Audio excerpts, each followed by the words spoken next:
Boa tarde, gente.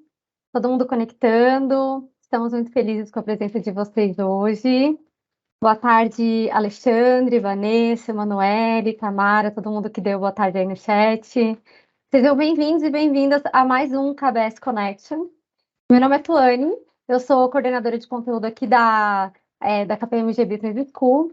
E quem já viu outras lives aqui da KBS sabe que eu sempre chego com uma curiosidade diferente ou inusitada para a gente começar de uma forma diferente essas lives. E hoje, né, como estamos literalmente na véspera do Dia Internacional das Mulheres, eu queria, ao invés de falar uma coisa diferente e inusitada, dar 3 indicações, fazer rapidinho 3 indicações para vocês. Primeiro, eu queria indicar o livro da Dani Torres, que é a nossa sócia de práticas profissionais.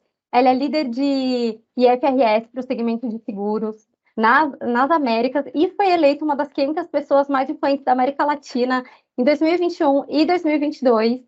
O livro se chama Sou Daniele, como me tornei a primeira executiva trans do Brasil, e é realmente muito bom, gente. Eu li, eu recomendo muito. Eu fui até no dia que ela lançou mesmo, no dia do lançamento, e, sério, muito incrível, vale a pena. A minha segunda indicação rapidinha é o Instagram da Juliana Nascimento, que é a nossa gerente sênior de Risk Advisory Solutions aqui na KPMG. Ela também publicou um livro que é sobre ESG, que se chama O Cisne Verde e o Capitalismo de Stakeholder.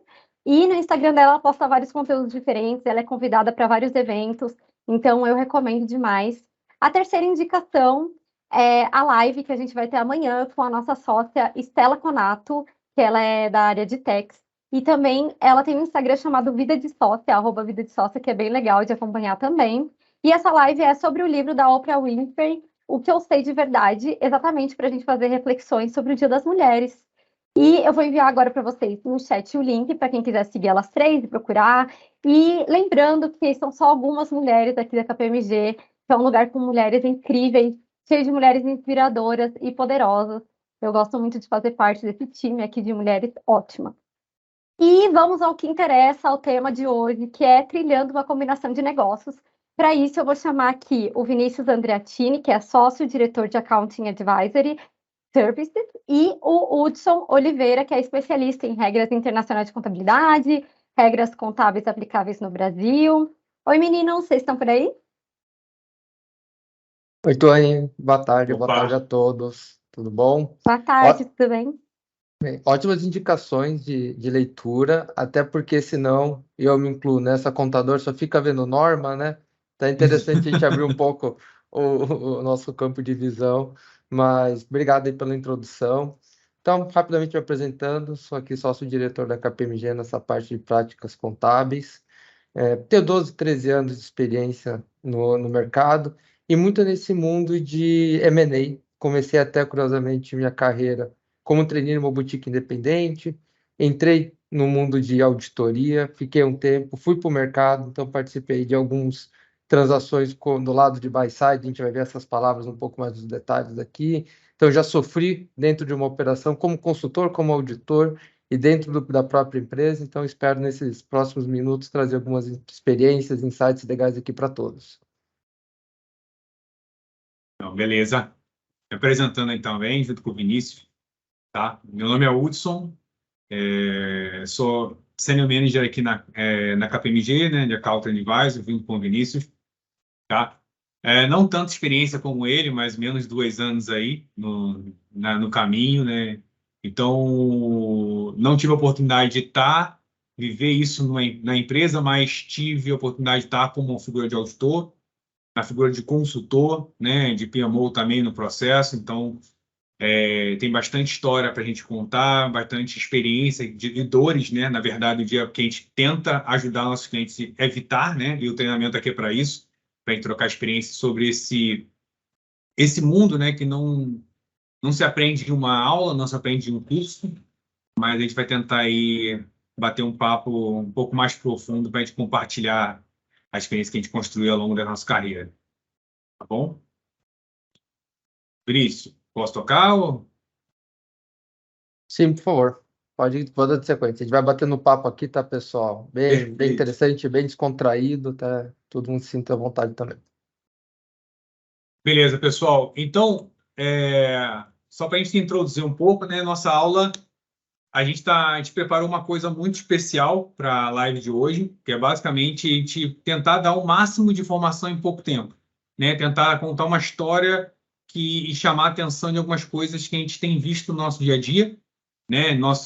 Coisas que geralmente podem dar errado, né? Assuntos que a gente gostaria de plantar um pouco a semente na vida de cada um, para vocês terem isso como um ponto de partida de se preparar, principalmente, né? A palavra principal na combinação de negócio é o planejamento, é começar sabendo aonde você vai meter o pé, sabendo qual é o tipo de negócio que você vai conhecer. Então, a gente fez essa segregação em algumas chaves, né? Basicamente, a gente vai falar um pouquinho, dar um overview, um insight, né? Como que está o dia a dia hoje, como que está esse mundo nos últimos 2 anos aí, né? Que teve algumas modificações de tendências, né? Queria falar das principais transações, que eu até o Vinícius comentou da parte do sell side, tem a parte do buy side, asset acquisition, tem alguns tipos de transações, falar um pouquinho delas, o que são elas, né? A gente já vê muitas palavras aí americanas, né? Mesmo que a gente esteja no Brasil, o mercado fala essas palavras, não fala fusões e aquisições, como seria um brasileirado, mas fala M&A, né? Mesmo aqui no Brasil, em qualquer lugar do mundo. A gente vai falar um pouquinho dos aspectos contábeis, né? Como que é feita a contabilidade, o que entra, o que não entra, o que é exceção à norma. Então, fazer uma visão geral e a gente vai terminar no final do dia falando dos principais desafios que a gente encontra nesse processo, né? Tirando tudo que a gente abordou, o que a gente tem que atentar na nossa cabeça, o que a gente tem que se preocupar no momento que a gente constrói todo esse processo, participa, né, no dia a dia da nossa empresa, como consultor, como integrante, o que a gente tem que atentar para a gente estar tentando contribuir, independente do lado que a gente está no processo de combinação de negócio. Então, essa é a nossa ideia, nosso plano. Então, qualquer dúvida aí, a gente vai se falando. Qualquer dúvida também, tem um chat para falar, o pessoal está de olho aí. A gente pode estar considerando também nosso bate-papo aí. Tá bom? Vamos seguir? Antes de começar, eu trouxe até para tangibilizar um pouco o que a gente conversou aí, né? Eu queria passar um vídeo com vocês para ter um primeiro insight. Pode passar aí para a gente, Jéssica. Nesse vídeo, tá, você vai ter uma cena bem curta. Pode passar. Que a gente vai fazer uma analogia com esse processo que a gente está começando agora.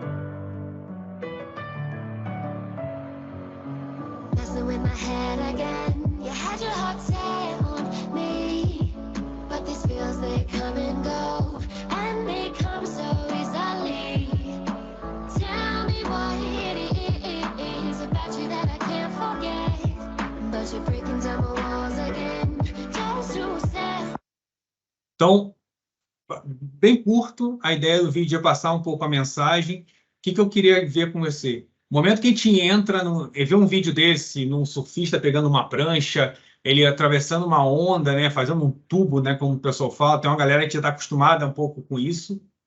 Mas quando eu olho isso acontecendo, quanto eu consigo performar, né? Quando eu consigo agora, a partir do momento que você viu, você entendeu, você viu que ele abaixa as pernas em algum momento do tubo, você levanta a cabeça, mergulha. Será que agora, a partir do momento que você viu esse vídeo, você consegue performar isso exatamente?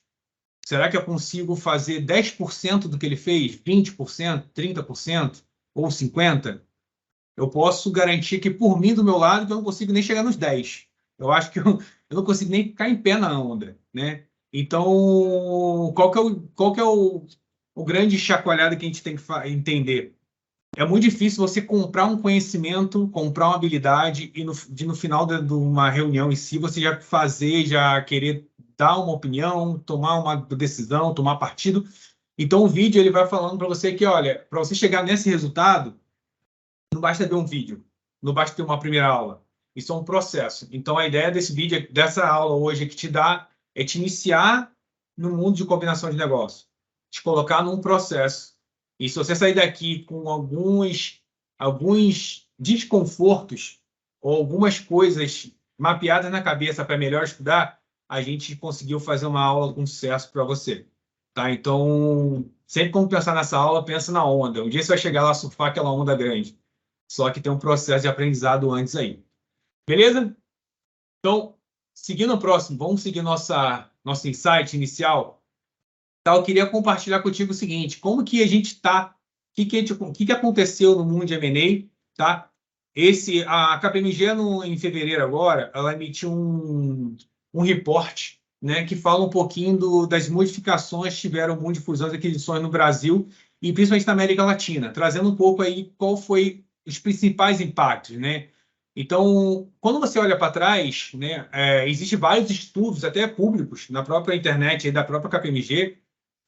Não existe nenhum censo do IBGE falando de quanto que tem, quantas transações ocorreram, até porque tem algumas transações de M&A que não são publicadas, não são publicamente vistas, né? E aí, quando a gente entende, por exemplo, quando eu vou analisar aí de 2006 a 2022, que é o período que a KPMG acompanha, né, anualmente, você vê um grande número, né?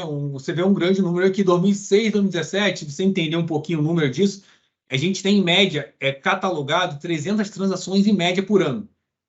Exceto em 2009, que teve um caráter especial, mas, em média, a gente tem mais ou menos 2 transações por dia até 2017. Tá? E aí, quando a gente começa 2018, a gente começa a ter um boom de crescimento. Em 2018, a gente bate 1.000 transações catalogadas e acompanhadas. Em 2019 e 2020, a gente tem uma média de 1.100 transações. E chegando a um recorde histórico em 2021, a 1.963 transações no Brasil. Tá? E aí você fica perguntando, cara, o que aconteceu nesses 2 anos, que antes tinha 7, deu esse boom, o que estava acontecendo? E você vai entender um pouco que essa curva ascendente que aconteceu em 2020, 2021, existem várias premissas que contribuíram para isso. Uma delas o pessoal que lembra, 2020, a taxa de juros nossa estava batendo quase 2%. Né? Então, todo mundo que gosta, de repente, de um investimento de renda fixa, né, de um investimento seguro, uma rentabilidade boa, eles começaram a ser provocados a buscar um pouco de risco. Não, calma, eu tenho que ter um retorno, tenho que melhorar meu risco, um risco controlado. E aí trouxe as operações, trouxe novos investidores para o mercado de M&A, né, buscando com apetite um pouco maior de risco, né? E aí, na mesma época, né, a gente acompanhou, isso ainda está na nossa memória, a gente teve o Covid, teve o lockdown e teve os excessos nos setores. Pô, tinha setor que estava crescendo muito, que é a tecnologia. Do agronegócio, em alguns momentos, cresceu disparadamente. Outros setores estavam quase se aniquilando. Então, isso impactou em 2021. Só que acabou.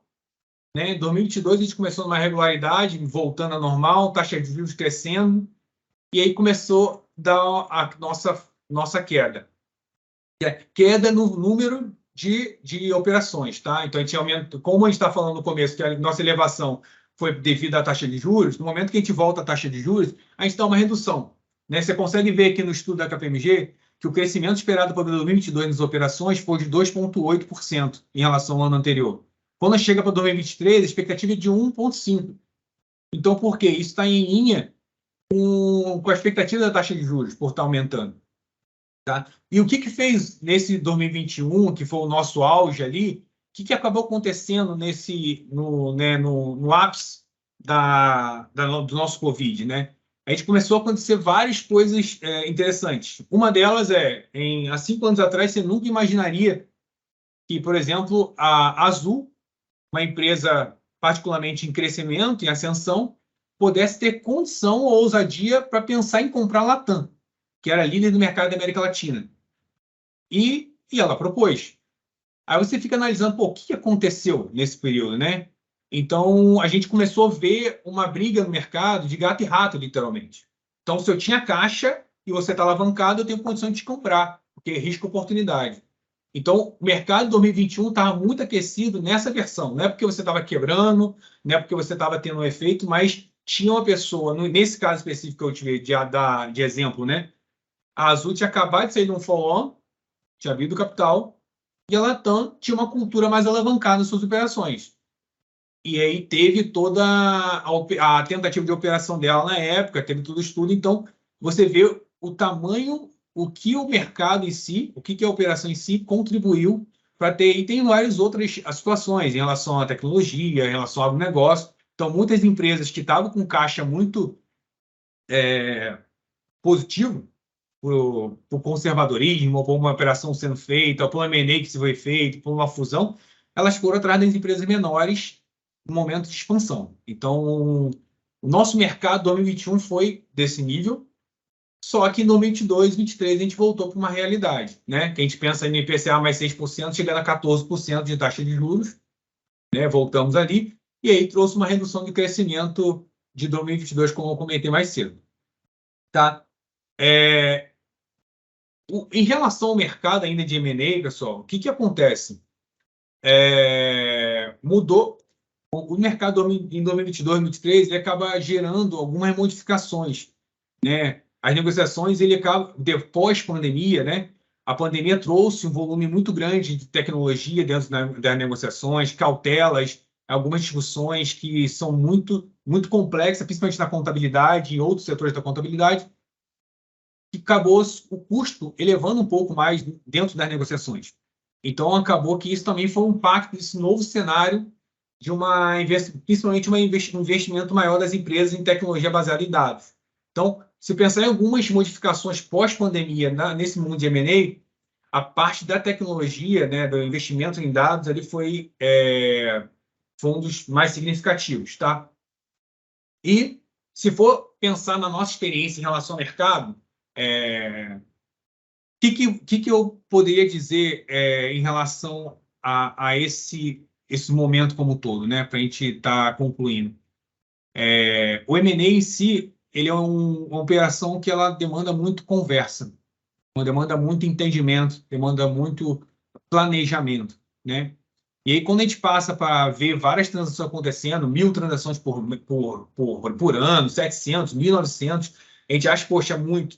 Mas, em média, tem uma estatística que foi levantada em um dos trabalhos aqui da própria KPMG, que ela levanta o seguinte: a cada 10 operações de M&A, 10 processos de fusão e aquisições, só 2 são efetivados. Então, quando você começa a entender essa estatística, você imagina, se em 2021 eu tive 1.900 operações, quantos processos se iniciaram no começo do ano? Então, para a gente entender o quão é importante você saber onde você pisa, quão é importante você saber onde está caminhando. Então, se eu pensar nesse primeiro passo, esse é o primeiro insight que a gente tem que dar valor ao conhecimento e ao momento que a gente está vivendo hoje, pensando nessa transação, tá? Então, passando para seguindo aí, uma vez que a gente conhece o mercado, queria passar contigo aí as principais transações, né? Hoje a gente tem sell side, que é a parte da venda, buy side, o joint venture, o asset deal e share deal. Então, quando você pensa em sell side e buy side, pessoal, é basicamente o lado da compra e o lado da venda, tá? Quando eu penso em joint venture, é basicamente quando eu tenho uma aquisição de uma companhia que eu compro em conjunto. Eu tenho 2 controladores. Então, eu tenho 2 holdings ou 2 pessoas que controlam, 2 holdings, na verdade, que controlam uma empresa em conjunto. Toda decisão é compartilhada. Quando eu penso em asset deal, a gente vai ver lá para frente, é quando tem uma definição que eu não tenho uma aquisição de controle de um negócio. A gente vai ver um conceito lá na frente falando sobre negócio. Então, quando eu concluo que eu não tenho uma aquisição de negócio, um share deal, uma aquisição de equity ali, eu tenho um asset deal. Eu comprei um ativo da companhia especificamente, tá? Então, as principais transações, se eu fosse resumir, seriam nessas 5 aí, que a gente vai trabalhar um pouco mais no detalhe algumas delas, tá?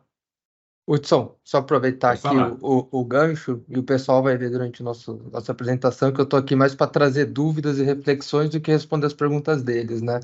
Mas é interessante essa parte que a gente está falando na mudança no ambiente econômico, isso junto vem muito mais complexidade nas transações. No momento que tem falta de liquidez no mercado, mas acionistas, cotistas querem fazer a transação ocorrer, N novos instrumentos de transação vão ser criados. E, obviamente, isso tudo tem que estar na mão do contador, na mão da controladoria, para fazer a variação contábil de cada uma delas. Há 4, 5 anos atrás, quem que já tinha falado sobre SPAC, né, que ficou uma moda nos Estados Unidos? É uma forma de fazer acontecer uma transação que nos mecanismos atuais, ou até então atuais naquela época, não existiam. E a contabilidade tem que se reinventar. Dificilmente vai ser uma nova norma explicar como que é ser feita a SPAC. Mas vão ter que nós, contadores, junto com os órgãos IASB, CFC, avaliar toda a norma existente, chamar uma conversa e definir como que tem que ser feita a transação, a contabilização. Então, pessoal, novamente, foi o que o Hudson falou no começo. A gente pode aprender a surfar a onda uma vez, mas daqui a pouco a onda vai mudar. Então, é sempre importante estar acompanhando todas essas discussões e se aprimorando nessa parte de conhecimento. E uma coisa, Vinícius, importante é o seguinte, a gente, dependendo de qual a posição que você está no processo, né, é muito importante você ter o conhecimento do processo como um todo. Então, a gente vai falar no final em relação aos principais desafios, mas se fosse fazer um spoiler agora, o que seria uma preocupação às vezes, o contador ou o financeiro ou o cara, o advogado, ele simplesmente focar na caixa dele. Eu sei a minha caixa, o resto, cada um faz sua parte, e no final do dia vamos se conectar naturalmente. Nada é natural. No final do dia, quando a operação acabar, você que é contador e vê que a demonstração financeira nada fala com nada, você vai tentar correr atrás das informações que já passaram, já foram discutidas, e você não foi envolvido em nada. Então, assim, enquanto você souber da informação, participar desde o começo, entender de fato qual é a proposta contábil que está sendo apresentada, você vai ter mais facilidade de concluir a operação, inclusive na sua demonstração financeira. Tá? Então, assim, conhecimento é tudo. Não adianta eu começar a surfar onda na beirinha e querer já ir para o tubo. Não, eu tenho que passar parte a parte para dominar a onda como um todo. Tá? Então, assim, se eu pensar no processo, pessoal, como na transação de operação, você tem algumas coisas relevantes, além das transações. Você tem os participantes, né? Se eu for citar alguns participantes aqui das transações de combinação de negócio, eu tenho aqui uma palavra muito chave, que é o buyer, né? É o próprio comprador. Eu tenho a target, que é a empresa que está sendo adquirida, né? Alguns participantes bem significativos nesse processo, que alguns você vai ver que não são obrigatórios, mas se pensar numa empresa completa, empresa estruturada, empresa grande, ela acaba envolvendo. A gente está falando do M&A Advisory, para participar de todo o processo de consultoria junto no processo, ali contigo. Tem a parte legal dos advogados, seja internos ou externos, dependendo da companhia, da robustez da empresa. Então, é um participante que contribui muito com esse processo ter sucesso, tá?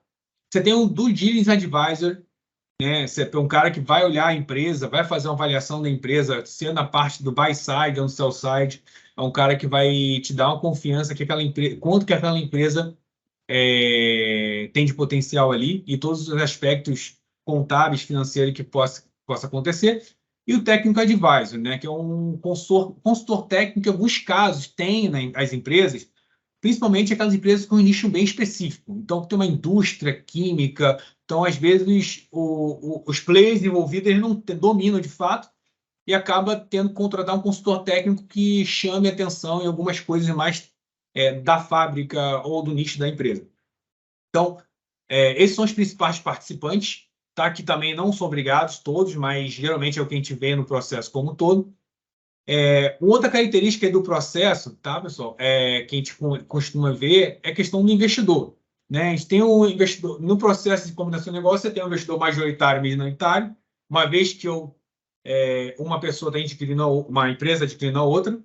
Você tem um investidor, às vezes você tem a figura do investidor estratégico, né? Quando você tem um investidor que você quer se aproveitar de alguma dinâmica, logística da empresa, então você tem um investidor mais estratégico, e tem um investidor financeiro, né? Quando você tem investidor que você quer só adquirir capital para crescimento, então são as principais características de investidores aí, de participantes também no mercado que você pode encontrar no processo de combinação de negócio, tá?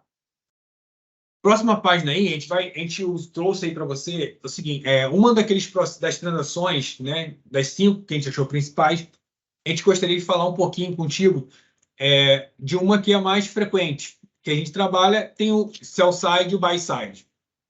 Então, novamente, a gente traz uma coisa um pouco mais ilustrativa de processo, de que a gente vê de forma geral. Outros, mas lá na empresa é diferente, eu faço assim, eu faço assado, eu me preparo. não tem problema nenhum. Aqui é uma coisa, é uma estruturação, um plano que você pode acompanhar aqui para melhor se identificar. Então, quando eu chego aqui na preparação, o que eu vejo na preparação no planejamento, assim? É uma preparação, uma estratégia de valor. Então, você vai ver ali estudo de mercado, a modelagem financeira, uma preparação de documentos com o NDA, por exemplo, que é o acordo de confidencialidade. Você tem uma discussão de bastante estratégia em relação à administração, tá? Então, você consegue muito ver isso no planejamento. Todos os documentos que for precisar no processo estão no planejamento, tá? Uma vez que você tem tudo construído, em parte, você começa a caminhar para a primeira parte da execução. Então, a primeira parte da execução é a interação da companhia com potenciais investidores, uma due diligence na companhia e análise de oferta. Então, eu vou lá fazer uma peneira de vários investidores dentro do negócio, vou abordar alguns investidores mais selecionados por você, ou por um advisor que você contratou, tá? Dentro desses selecionados, uma vez que eles concordem, vai ter um NDA enviado, até por questão de confidencialidade das informações da sua companhia, tá? Vão começar a ter algumas trocas de informações, tem alguns documentos chaves que a gente chama no mercado, que é o Information Memorandum, o Process Letter e outros documentos que rodam nisso aí. E aí, nesse momento, você vai ter esse primeiro conhecimento. Dentro dessa fase também, a gente trata também a questão das ofertas não vinculantes, que é basicamente você ter uma oferta de preço que ainda não vincula uma operação, mas você tem uma sensação, um termômetro de quanto que o preço está sendo falado em relação à oferta, até para discussão, tá?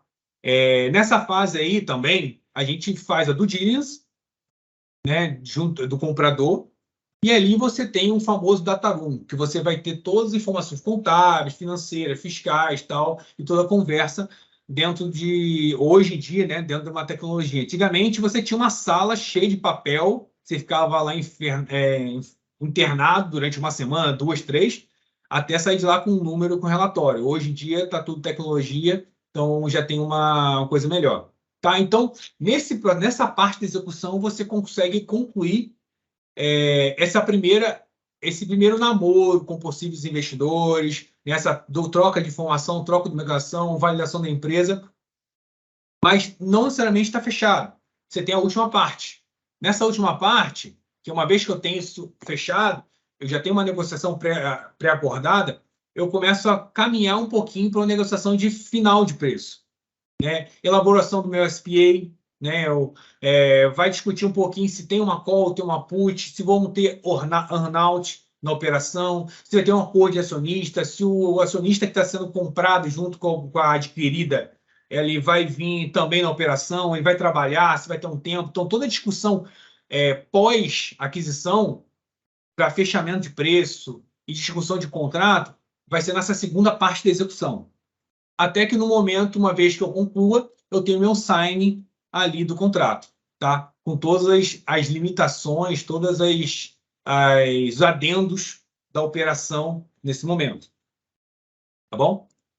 Vini, quer comentar alguma coisa? Sim, rapidinho, só porque acho que o nosso tempo já está mais curto, mas pontos importantes aqui, só para chamar a atenção, não sei quantos dos nossos participantes têm envolvimento com trabalhos lá na SEC, trabalham em FPIs ou subsidiárias de alguma empresa de capital aberto dos Estados Unidos. Aqui um ponto importante algumas vezes a gente pensa que a contabilidade e divulgação, somente a divulgação, acontece só depois que a transação já ocorreu. Mas, principalmente para esses times, né, que trabalham com empresas SEC, existe a Rule 305, se eu não me engano de cabeça aqui, que trata de informações sobre aquisições significativas, né?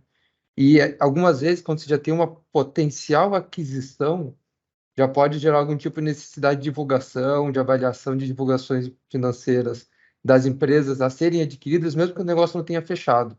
Então, novamente, muito importante a participação aqui do time de controladoria, contabilidade, junto todo o processo, e não apenas no momento final, quando já entrega toda a documentação para fazer a contabilização em si. Apenas um yellow flag aqui para o pessoal. Não, boa. Mas é isso aí. Acho que fica nessas 3 fases aí. Passando para o próximo, pessoal, a gente entendendo agora o processo em si, como que a gente anda, a gente vai focar um pouquinho aqui na questão da combinação de negócio, né? Então, Ali a gente fez um processo de uma aquisição, eu M&A. Podendo ser uma combinação de negócio, ativos, ou uma aquisição de parte da empresa.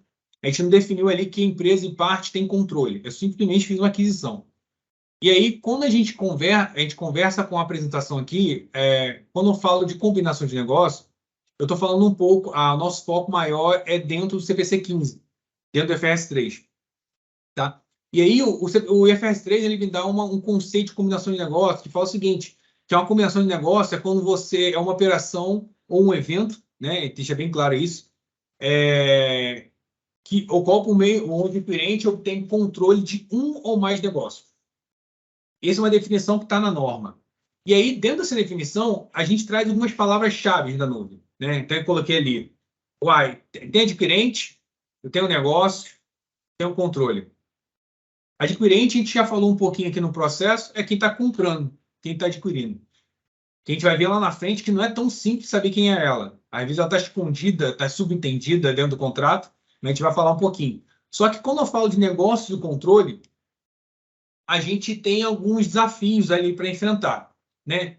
O CPC 36 ele fala de um pouco de controle, a gente vai voltar, mas falar um pouquinho de detalhes na luz do CPC 36, mas assim, controle é basicamente a empresa que tem poder para governar, ou mandar, ou direcionar uma empresa, e ao mesmo tempo ela está exposta à variabilidade sobre o resultado da entidade. Então não adianta eu mandar e se a empresa for mal, eu não sou impactado. Não, eu tenho poder para direcionar e sou exposto ao resultado dela. Se eu sou essa empresa, eu estou demonstrando que eu tenho controle sobre ela. Tá? Então, esse é um conceito bem resumido do que é. E quando eu penso de negócios, eu tenho algumas coisas que não necessariamente um negócio é uma empresa, que é a maior confusão do processo. E não necessariamente uma empresa é um negócio. Né? Você pode ter alguns ativos que dentro da sua empresa que montam um negócio. Então, a gente vai ter uma definição ali, vai ter também falar um pouquinho mais em detalhes sobre negócio, mas você consegue ter esse entendimento. Uma cá dentro, na questão regulatória, né, que tem alguns entendimentos diferentes, principalmente no Brasil, a resolução 4817 lá do Banco Central, ela, diferente um pouco do que o IFRS fala, ela chancela que para você ter controle, não existe, ela fala que não existe um negócio sem um CNPJ. Então, diferente do IFRS 3 fala e do CPC 15, que você pode ter alguns ativos que formam um negócio, o Bacen ele meio que regra que não existe essa opção a nível regulatório. Tá? É uma exceção à norma para o banco, tá? As empresas autorizadas a trabalhar na parte de gestão financeira. Tá? Seguindo aí o processo, a gente vai voltar nessas palavras um pouco mais no detalhe. A gente tem algumas, na parte do accounting, a gente tem algumas exceções, né? Tendo uma vez que eu tenho controle sobre a companhia, melhor, uma vez que dentro da minha combinação de negócio eu tive a aquisição do controle de uma companhia, eu enquadro ela dentro do CPC 15 e FS 3, ok? Só que você tem algumas exceções. Beleza, eu tive isso, mas o que tem de exceção? A partir do momento que eu tenho uma formação de negócio conjunto, lembra lá atrás que a gente falou de joint venture? Quando eu tenho uma parceria com uma empresa e a gente adquiriu uma junta? Então, eu não tenho controle. Eu tenho controle de parte de uma empresa. Então, isso não encaixaria no CPC 15. Você tem um tratamento específico sobre ela. Quando eu tenho uma transação sob controle comum, o que é isso? É quando você tem dentro de uma estrutura grande uma reestruturação. Então, eu peguei a empresa de uma empresa, coloquei para outra e aí fui movimentando dentro do mesmo grupo econômico. No final do dia, a holding sempre teve o controle. Eu só troquei de caixa. Então, isso não entra dentro da combinação de negócio, não entra dentro da luz do IFRS 3. Tá? E, por último, não menos importante, é a aquisição de ativos. Quando eu concluo lá no final que eu adquiri ativos e não o negócio, esse ativo ele vai para outra resolução e não mais no IFRS 3. Então, dentro da norma, uma vez que eu tenho esse controle, essas são as três principais exceções que você não deveria considerar o IFRS 3 como um parâmetro contábil. Tá bom? Então, seguindo aí o fluxo, a gente vai falar um pouquinho do processo, daquelas três palavras da árvore que a gente trouxe. Então, como que eu defino um negócio à luz do combinação de negócio? À luz do IFRS 3 e CPC 15? Tá? O CPC 15 ele trouxe o FS 3, na verdade, trouxe uma afirmação que teve uma última modificação que fala o seguinte: o negócio consiste de inputs e processos substantivos aplicados aos inputs, os quais têm capacidade de contribuir para gerar output. A grande modificação é que antes no FS3 ele falava em criar output. Então, assim, subentendia que você tinha uma necessidade de criar output. Com a modificação do FS3, ele entende o seguinte: para você ter uma combinação de negócio, você ter um negócio, você tem que ter simplesmente input, processos que contribuam na geração de output. Então, Hudson, eu tenho uma empresa que é não operacional. Eu posso ter uma combinação de negócio? Pode. Porque eu não tenho mais a obrigação de ter output. Se eu tenho inputs e tenho processos que contribuem para isso, eu tenho um negócio. Eu posso ter um negócio melhor. Tá? Então, essa é uma grande modificação. E quando você pensa em controle, né, a gente teve com o CPC 36, as normas internacionais, a gente teve uma grande modificação. Né? Antes do CPC, a gente tinha uma coisa muito regrada. Então, tem 50% mais tem controle. Era fácil, era matemático. Né? Agora não. Né? A gente fala assim, a gente trouxe lá que o investidor para controlar ele tem que ter direito, tem que ter poder e tem que ter exposição sobre a variabilidade do resultado. Então, a gente aparentemente parece uma coisa tão simples, mas quando você analisa que quem controla, quem tem poder, de fato tem exposição, e aí você começa a entender que às vezes uma empresa com 56% não controla. Lógico que o potencial dela de volta é muito importante. E, às vezes, uma empresa com 13% está controlando a operação. Então, você começa a ter essas divergências um pouco substantivas. Tá? E aí, quando eu penso em negócio, tá? Aí, para tangibilizar, você fala assim, beleza, eu entendi o que é negócio, controle está dentro do CPC 36 e FS 10, adquirente, aparentemente, é mais tranquilo, só que o negócio ainda está subjetivo de entender. Né? O CPC 15 ele traz 2 testes que você pode fazer. Tá? Um é basicamente o teste lá, validar os inputs e os processos, né? Mas esse é obrigatório em si dentro do CPC 15. Só que ele também te dá uma opção de você fazer um teste de concentração, que é basicamente você verificar o valor justo daqueles ativos que você está adquirindo, se eles se concentram em alguns ativos e no valor justo dos ativos que você está comprando. Ou seja, você pegar o valor dos principais ativos ali, o valor bruto, o valor justo bruto, ele está similar com o valor que você está pagando pela empresa. Então, assim, você consegue ali tangibilizar se de fato você está adquirindo ativos, só os ativos em si, ou se de fato você está adquirindo negócio. Então, a questão do comparativo de preços, você consegue fazer isso. Se mesmo assim você não conseguir confirmar, você vai para o segundo teste, que já é obrigatório você fazer, que é um teste para avaliar os inputs e os processos substantivos do negócio que você está adquirindo. Tá?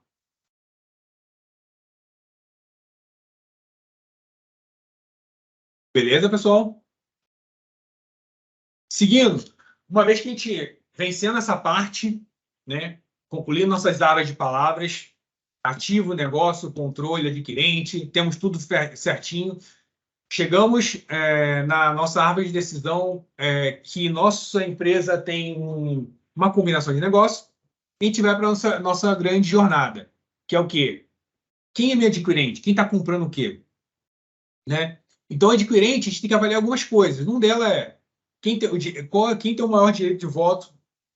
Eu tenho que avaliar os minoritários da companhia adquirida. Como que está o composto do conselho de administração, a alta administração, se eu tenho influência lá, se eu tenho cadeira lá, se teve algum tamanho das entidades, por exemplo, pode acontecer muito, assim, uma entidade muito pequena comprando uma entidade enorme. Pô, será que de fato é um controle? Será que eu não estou tendo um evento de corporação reversa ali, eu não estou achando que adquirente é um e no final do dia é outro, adquirida que é adquirente da operação? Então, assim, sai um pouquinho daquela regularidade de 50 mais 1 e você tem que começar a analisar algumas coisas mais qualitativas para você, de fato, identificar quem está comprando quem. quem está adquirindo quem.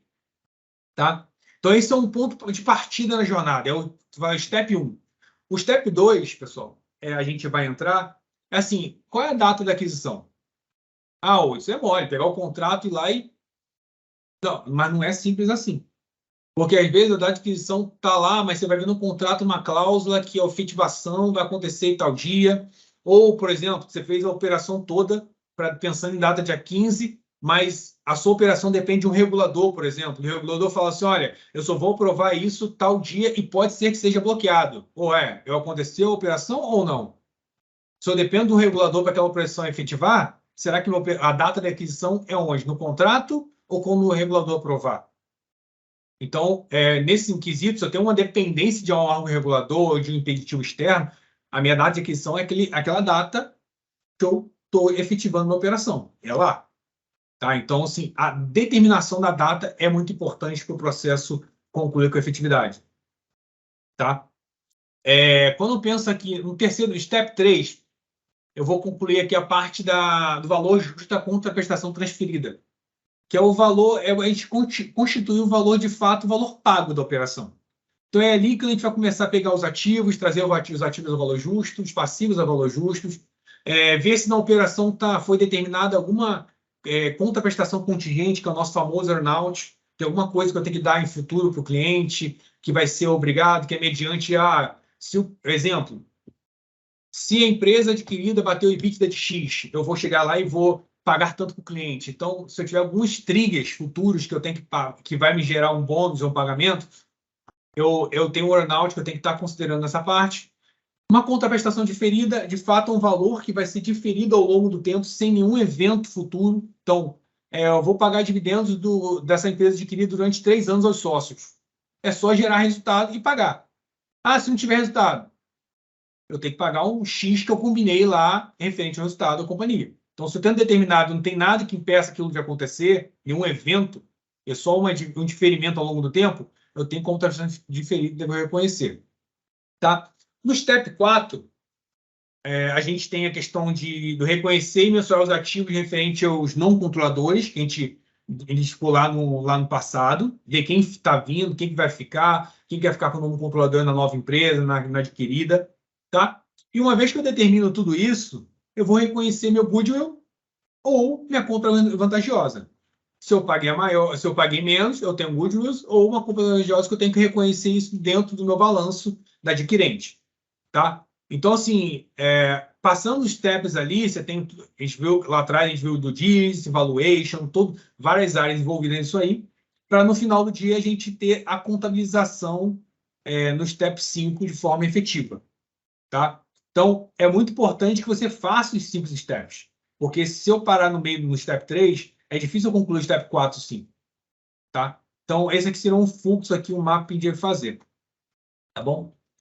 Seguindo aí para o slide 16, eu vou falar um pouquinho do geral.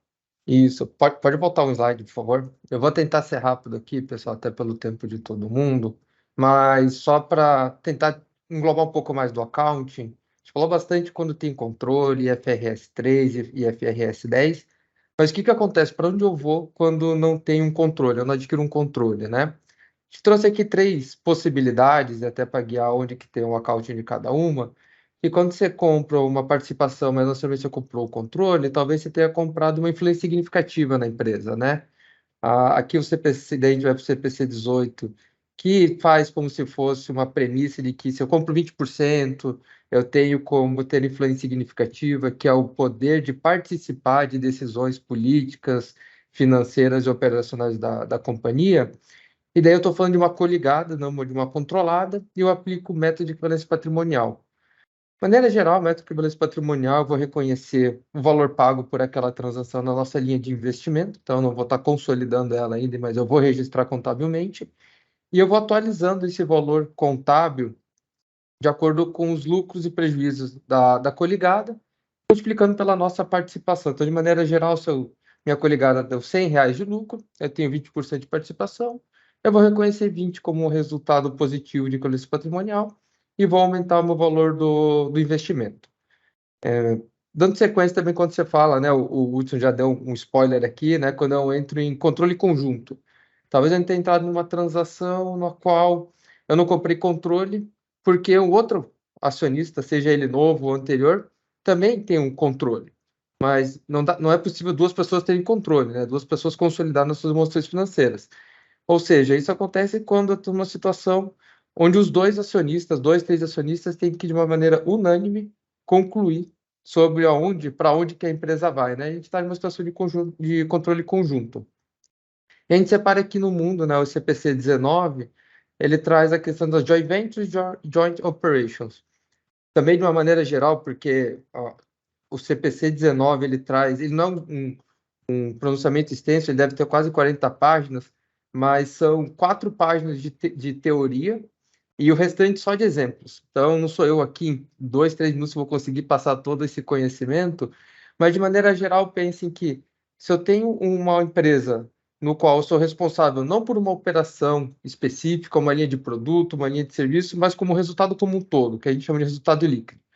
Se os dois acionistas trabalham de forma conjunta para chegar no melhor resultado, o lucro líquido, aplica-se a método de equivalência patrimonial.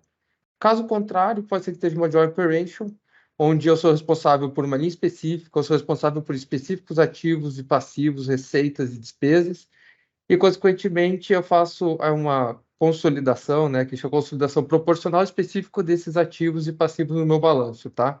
Mas aqui é só para dando um guidance, vocês tirarem um print para saber para onde que você vai, e, novamente, o assunto é muito complexo e eu vou deixar aí como próximas etapas, nossos bate-papos, futuros treinamentos, para a gente aprofundar um pouco mais. Por favor, pessoal, próximo slide.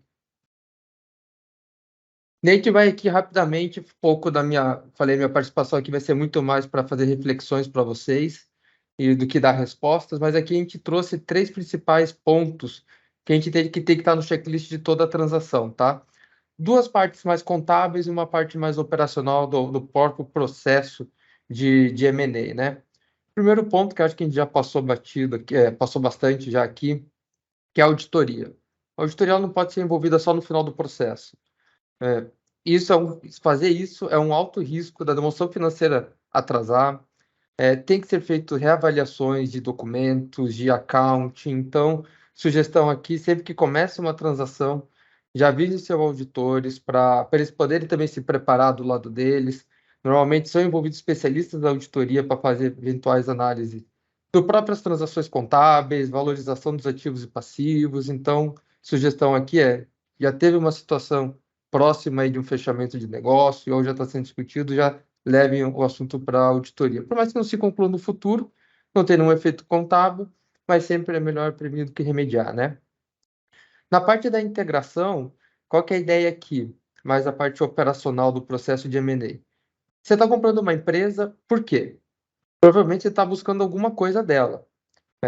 Seja fazer um cross-selling do teu produto, seja entrar no nicho novo de mercado, mas algumas vezes a gente pensa muito mais na parte de vendas, mas e o restante, né? Fornecedores. Todos os fornecedores que você está comprando junto com a empresa, os contratos que estão vindo para você, são necessários? Se eles não são necessários, vão ter como se fosse um overlap ali, você vai ter 3, 4 fornecedores fornecendo a mesma coisa. Você está levando em consideração eventuais multas financeiras na tua negociação? Será que todas essas multas vão se pagar uma transação? Ou não, seria um deal breaker? Headcount. Você está pensando em quantas pessoas estão vindo dentro dessa transação? Tem espaço para todo mundo?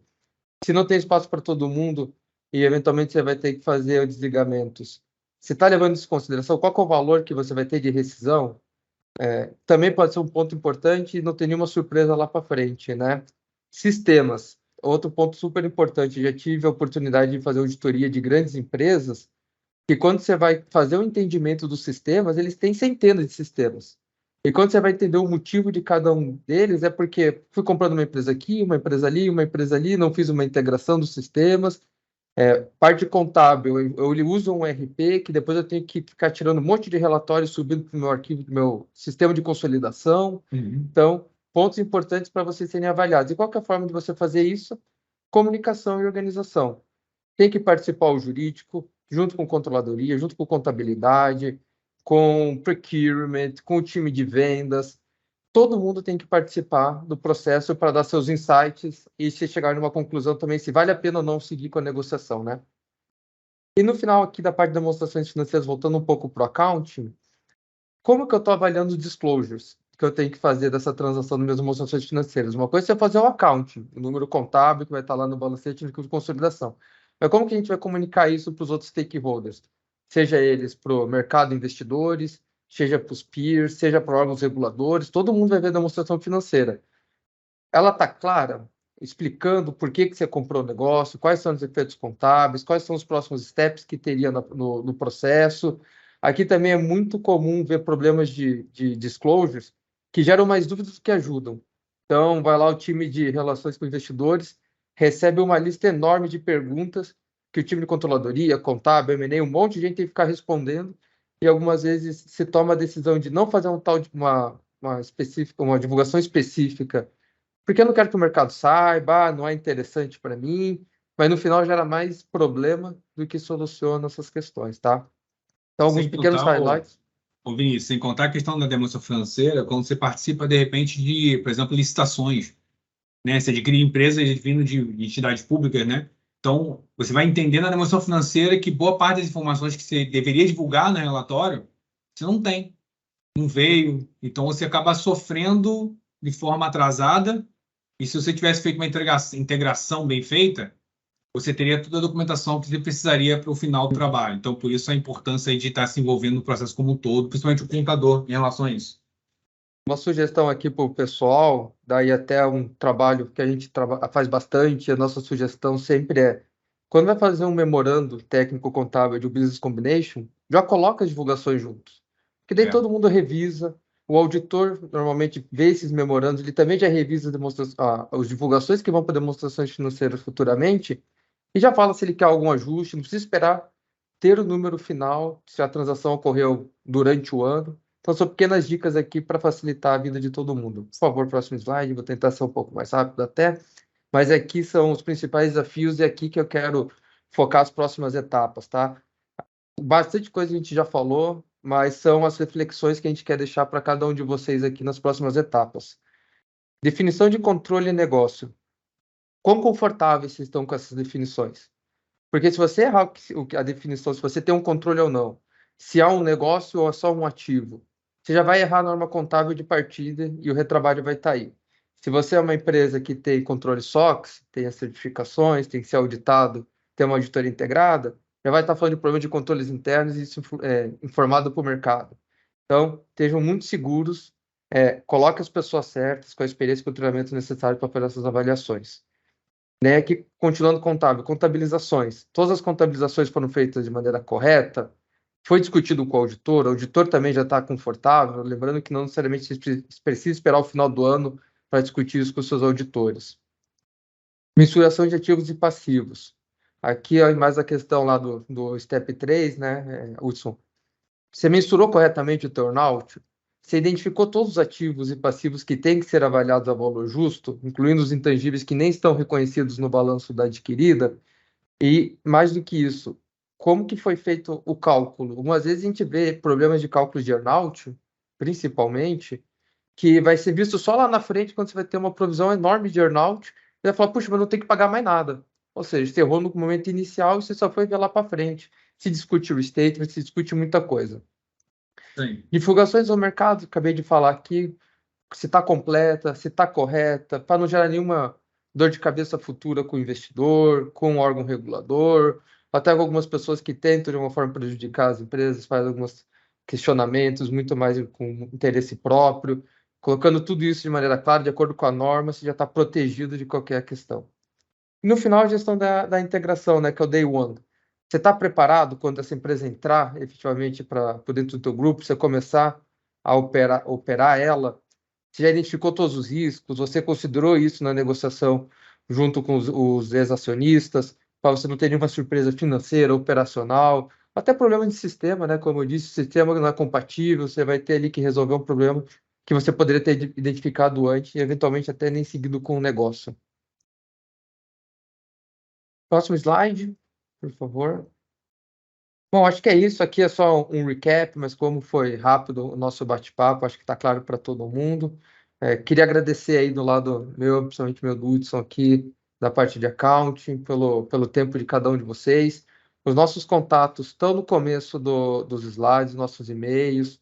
O meu LinkedIn também, é só procurar meu nome, vocês vão achar lá se precisar de alguma coisa. Nós estamos à disposição para tirar dúvidas, para auxiliar vocês de uma maneira mais detalhada, para participar, ajudar vocês nos treinamentos. Então, a gente vai passar um pouco aqui para frente. Tem vários treinamentos da KPMG para a gente entrar mais no assunto. Eu e o Hudson damos treinamentos aqui internos, que a gente pode entrar em específico nas dúvidas de vocês, casos teóricos, até mesmo práticos, dúvidas que vocês encontram no dia a dia. Acho que pelo tempo, infelizmente, a gente não vai conseguir passar pelas dúvidas agora, mas sinta-se à vontade para participar desses outros fóruns ou mandar algumas mensagens para a gente que a gente vai ter o maior prazer de respondê-los. Obrigado.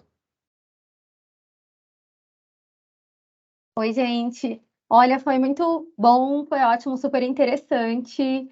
Obrigada demais, Vinícius e Hudson.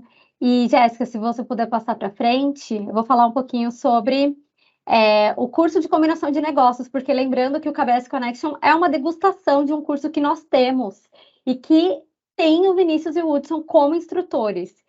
São 5 encontros, vai começar no dia 16 de março, então tá chegando, todas as quintas, das 9 a 1. E aí são 5 encontros aqui, tem 16, 23 e 30, e em abril, 6 e 13. Aí eu quero agradecer a todos vocês que participaram.